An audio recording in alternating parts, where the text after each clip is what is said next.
အားလုံးပဲမင်္ဂလာပါခင်ဗျဒီကနေ့ဒီဗီဒီယိုလေးမှာတော့ Workwire application ကို invite လုပ်ပြီးတော့ပတ်သက်သောရယူနည်းကိုကျွန်တော်ဒီဗီဒီယိုလေးမှာလူကြည့်မဲ့လို့မျှဝေပေးသွားမှာဖြစ်ပါတယ်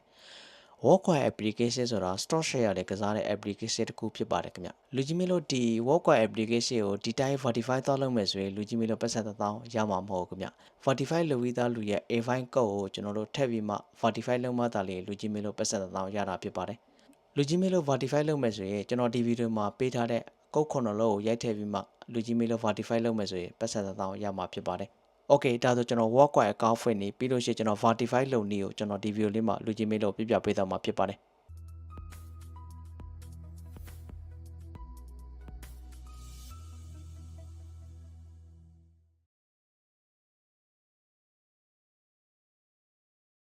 ကျွန်တော်တို့အရင်ဦးဆုံး Workwire account ဖွင့်ရမှာဖြစ်ပါတယ်။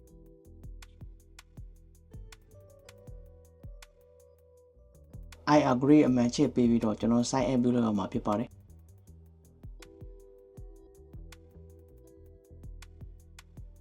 password ပေးလိုက်မယ်ခင်ဗျ။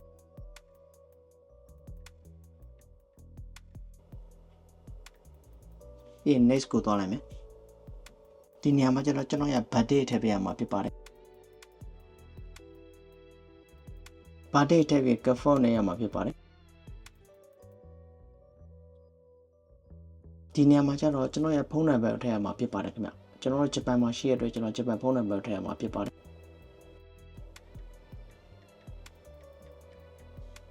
ပြီး confirm နဲ့ရမှာဖြစ်ပါတယ်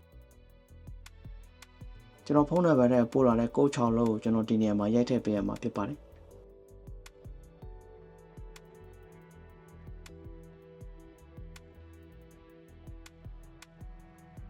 Workwire application နဲ့ရောက်သွားလို့ရှိရင်အောက်နားလေးမှာရှိရ Work ID ဆိုတာရှိရခင်ဗျပြီးလို့ရှိရင်အပေါ်နားလေးမှာရှိရ setting ဆိုတာရှိရခင်ဗျပြီးလို့ရှိရင်ကျွန်တော်အောက်နားလေးမှာ reading advice ဆိုတာရှိရခင်ဗျဒီခါကြီးကြားလို့ရှိရင်ကျွန်တော် reading advice ဆိုတာလေးမပေါ်လို့ရှိရင်ကျွန်တော် application ကိုဖြစ်ပြီးတော့ကျွန်တော်အသစ်ပြန်ဝင်ရမှာဖြစ်ပါတယ်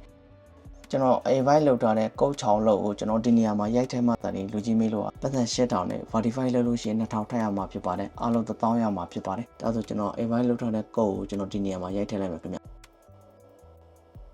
ဒီ code ကိုကျွန်တော်ဗီဒီယိုအောက်မှာ description ထဲမှာထည့်ထားပေးပါမယ်ခင်ဗျ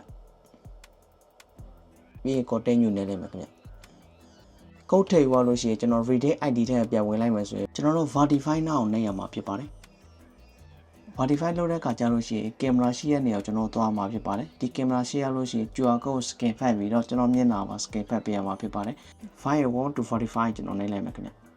အဲ့ခါကျလို့ရှိရင်ကျွန်တော်အိမ်နဲ့နီးတဲ့ camera ရှိတဲ့နေရာကိုသူရှာပေးမှာဖြစ်ပါတယ်တကယ်လို့အဲ့လိုမျိုးဖြစ်နေလို့ရှိရင်ကျွန်တော်အပေါ်ကဟာလေးတစ်ချက်နှိပ်ပြီးတော့ file location နဲ့လိုက်မယ်ဆိုရင်ကျွန်တော်အိမ်နဲ့နီးတဲ့နေရာကိုရှာပေးမှာဖြစ်ပါတယ်ဒါဆိုကျွန်တော်အိမ်နဲ့အနီးဆုံးနေရာကိုသူဒီနေရာမှာကျွန်တော်ကင်မရာရှိရဆိုရင်ကျွန်တော်ဒီနေရာကိုသွားပြီးတော့မျက်နှာ scan ဖတ်ပေးရမှာဖြစ်ပါတယ်ဒါဆိုကျွန်တော်ဒီနေရာကိုသွားမယ်ဆိုရင်ကျွန်တော်ဒီနေရာတစ်ချက်ထောက်ပြီးတော့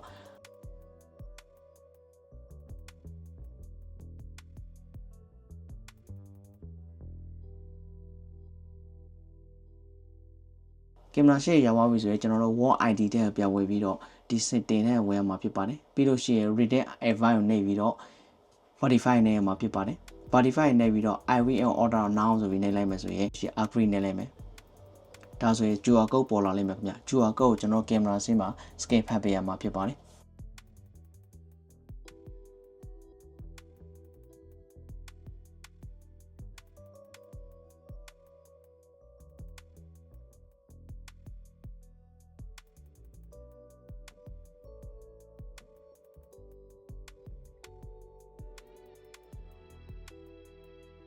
verify လုပ်ရလို့ရှိရင်ကျွန်တော်နောက်တစ်ရက်ကြာလို့ရှိရင်ဒီ Workwire application ထဲပြန်ဝင်လိုက်မယ်ဆိုရင်အောက်နားလေးမှာရှိရ wallet သွားလိုက်မယ်ဆိုရင်ကျွန်တော်အပေါ်နားလေးမှာ8000ဆိုရောက်နေလိမ့်မယ်ခင်ဗျတကယ်လို့8000ရောက်နေလို့ရှိရင်ဒီအောက်နားလေးမှာရှိရ Work ID တစ်ချက်သွားပြီးတော့ Workwire ဆိုတာရှိရခင်ဗျအဲ့ဒီနားမှာကျွန်တော်တို့ claim နှိပ်လိုက်မယ်ဆိုရင်ကျွန်တော်တို့နောက်ထပ်2000ထပ်အောင်မှာဖြစ်ပါတယ်အဲ့ဒါဆိုကျွန်တော်တို့1000ရမှာဖြစ်ပါတယ်အားလုံးကျေးဇူးအများကြီးတင်ပါတယ်ခင်ဗျ